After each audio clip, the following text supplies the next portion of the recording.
Halo, kamu lagi dengerin pengalaman membaca buku dari para teman baca yang tersebar di seluruh Indonesia di channel YouTube Resensi Buku. Kalau misalnya kamu juga tertarik nih untuk menceritakan pengalaman membacamu, tulisin aja di kolom komen atau bisa DM langsung ke Instagram di @podcastresensibuku. Selamat mendengarkan.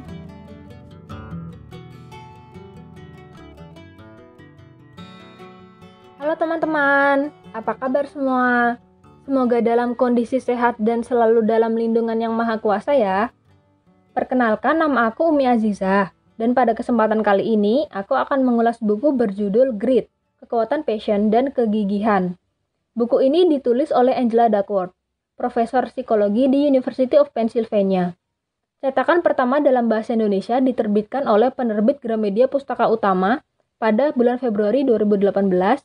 Jumlah halamannya ada 416 halaman termasuk catatan, dialihbahasakan oleh Fairano Ilyas, perwajahan sampul oleh Supriyanto, dan perwajahan isi oleh Nurwulan. Aku pertama kali tahu buku ini pas zaman kuliah tingkat akhir kalau gak salah, tapi baru beli pas udah kerja sekitar 1 tahun lalu. Nah, di buku ini tuh ada 3 bagian, dan masing-masing bagiannya terdiri dari beberapa bab yang jika ditotal jumlahnya 13 bab. Dari kata pengantar di buku ini, kita disajikan cerita tentang Angela yang sering dianggap tidak jenius oleh ayahnya, gak peduli apapun yang dia usahakan. Bahkan nih, meski dia menerima beasiswa MacArthur yang sering disebut sebagai hibah bagi orang jenius, tetap aja nih ayahnya gak menganggap Angela itu jenius. Kemudian, seiring perjalanan hidup Angela, dia pun melakukan penelitian dan pengamatan hingga akhirnya terbitlah buku ini. Bagian pertama dari buku ini membahas tentang apa yang dimaksud dengan grit atau ketabahan dan mengapa ketabahan itu penting. Terlepas dari apapun bidangnya, orang-orang yang sukses itu punya tekad kuat dengan 2 cara, yaitu mereka sangat tegar dan bekerja keras, dan yang kedua, mereka tahu betul apa yang diinginkan. Bukan sekedar tekad kuat aja nih, tapi mereka juga tahu mau kemana tekad ini dibawa. Dari kisah yang diceritakan di sini, kemampuan menghadapi tantangan sulit itu gak berhubungan sama sekali dengan bakat. Tapi yang paling penting adalah sikap pantang menyerah.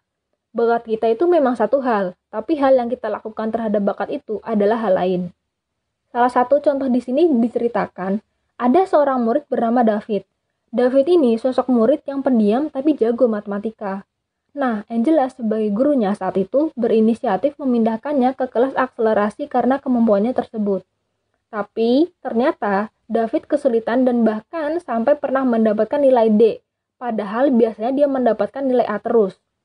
Bagusnya nih, David itu sadar dan dia gak larut dalam kekecewaannya karena merasa berbakat dalam matematika tapi dapat nilai jelek. Jadi, dia belajar dengan tekun dan akhirnya dapat nilai sempurna di ujian. Bisa diambil kesimpulan di sini kalau bakat itu jika dipadukan dengan upaya atau usaha akan menghasilkan keterampilan.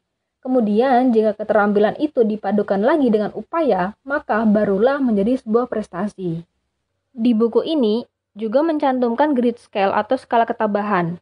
Cobain deh, kamu bisa ikutan cari tahu berapa skor grit atau ketabahan kamu. Tinggal ketik aja grit scale di Google dan dia bakal muncul paling atas nanti. Menurut Angela, skor ini adalah cerminan diri kita sekarang dan bisa aja nilainya berbeda dari saat kita masih muda dulu atau nanti ketika kita melakukan tesnya lagi di masa depan.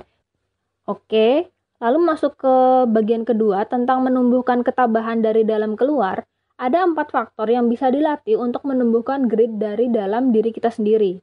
Yang pertama itu adanya minat, melakukan sesuatu yang benar-benar disukai. Kita bisa belajar untuk mengenali apa yang suka kita lakukan. Untuk menemukan minat ini, wajar kok kalau misalkan butuh waktu yang lama. Jadi gak apa-apa kalau misalnya kamu mungkin sampai saat ini masih belum menemukan apa minat kamu. Kamu bisa terus mencoba belajar hal-hal baru. Yang kedua itu, kalau kita udah tahu minat kita apa, itu harus diiringi dengan latihan yang terencana. Latihan yang terencana itu latihan yang mencatat kemajuan dan pencapaian kita. Dan ketika kita melakukannya, juga harus fokus dan penuh konsentrasi ya, bukan asal-asalan. Kita bisa meluangkan 1-2 jam tiap harinya dan terus melakukannya selama bertahun-tahun. Biasanya ini yang sering orang kenal sebagai konsep 10.000 jam yang dibutuhkan untuk menjadi seorang yang mahir. Seperti yang disinggung juga di buku berjudul Outliers karya Malcolm Gladwell. Aku di sini lebih suka menyebutnya sebagai sikap disiplin, dan konsisten dengan apa yang dilakukan. Selain itu, kita juga bisa menerapkan Kaizen. Apa sih Kaizen itu? Kaizen berasal dari bahasa Jepang yang berarti menolak kemandekan perkembangan. Jangan karena udah merasa jago nih, terus akhirnya gak mau belajar lagi dan merasa udah cukup segini aja. Padahal dunia kan terus berkembang, dan tantangan zaman tentu beda-beda.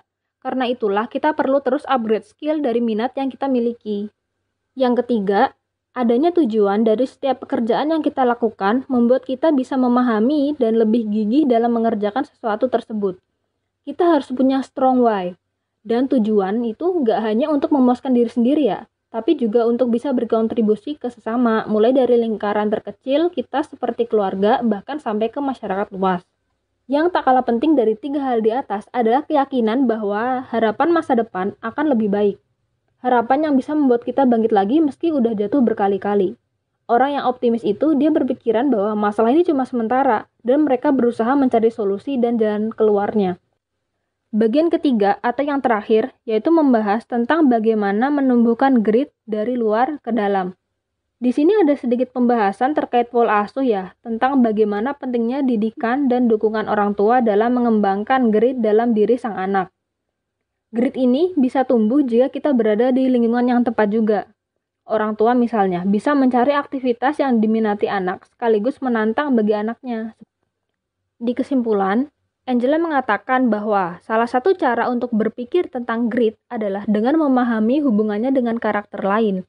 Yang di sini tuh dijelaskan ada 3, yaitu yang pertama, karakter intrapersonal berupa grit atau ketabahan itu sendiri, yaitu bagaimana kita mengelola dan mengendalikan diri sendiri. Yang kedua, interpersonal, yang berupa rasa syukur, kecerdasan sosial, dan kendali diri, yang menentukan bagaimana kita berinteraksi dengan orang lain.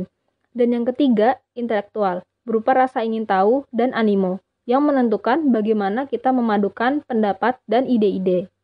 Kunci dari kesuksesan bukanlah bakat semata, tetapi grit, yaitu perpaduan antara hasrat dan kegigihan daya juang untuk mencapai tujuan jangka panjang. Orang yang penuh dengan grit biasanya mampu mempertahankan semangat dan motivasinya secara jangka panjang, meskipun menghadapi kegagalan dan kesulitan berkali-kali. Menurutku, buku ini tuh bacaan yang temanya sederhana, tapi sering kita abaikan. Penjelasan-penjelasan di buku ini bagus karena disertai banyak contoh yang berupa kisah-kisah nyata dari orang lain. Jadi, aku sebagai pembaca juga lebih mudah untuk memahami hal yang disampaikan. Buku ini membuat aku sebagai pembaca lebih terbuka pikirannya untuk mengembangkan grit dalam diriku. Di dalam buku ini ada 1 lembar khusus yang memuat bacaan yang disarankan terkait grit kalau kamu mau mendalami lebih lanjut atau menjadikannya referensi. Karena aku sempat lihat juga ada yang mengangkat tema grit ini untuk skripsinya. Lalu setelah lembar itu masih ada kurang lebih 60 halaman yang berisi catatan-catatan kecil yang menjelaskan sumber asli dari kutipan kata, data, atau istilah dari bab awal sampai bab akhir. Wajar mungkin ditaruh di sini, soalnya ada beberapa catatan yang penjelasannya sampai lebih dari 1 lembar. Di sini, aku sedikit bingung karena ada nomornya, tapi di seluruh buku itu gak ada yang diberi nomor sama sekali, jadi agak, gimana ya, aku bingung dengan konsep ini. Kekurangan dalam buku ini, itu bagan atau ilustrasinya sangat sedikit, jadi mungkin sedikit bosan saat membaca, dan juga sayang banget, di buku ini gak ada ikhtisar atau rangkuman yang biasanya ada di tiap bab buku self-improvement atau motivasi. Jadi, kalau nemu kata-kata atau insight yang menarik, harus langsung ditandai biar gak lupa. Sang penulis juga menurutku selalu repetisi hal atau cerita yang memiliki pola yang sama, seperti mengulang mantra. Padahal sebenarnya cukup beberapa aja, tapi bagi yang suka mengulik kisah-kisah orang, ya ini terbilang oke. Nah, buat teman-teman yang sedang mencari buku bacaan self-improvement, menjadi lebih berani, dan membangkitkan semangat, buku ini bisa banget masuk ke dalam wishlist kalian. Semoga setelah membaca Grit, kamu juga bisa merasakan semangat itu dan memetik banyak pelajaran darinya. Sekian dari aku ya. Akhir kata, aku mau berterima kasih kepada tim penerbit Gramedia Pustaka Utama karena sudah menerbitkan buku ini. Dan juga terima kasih buat kamu yang sudah menyimak sampai akhir. Sampai jumpa di lain waktu ya. Dah.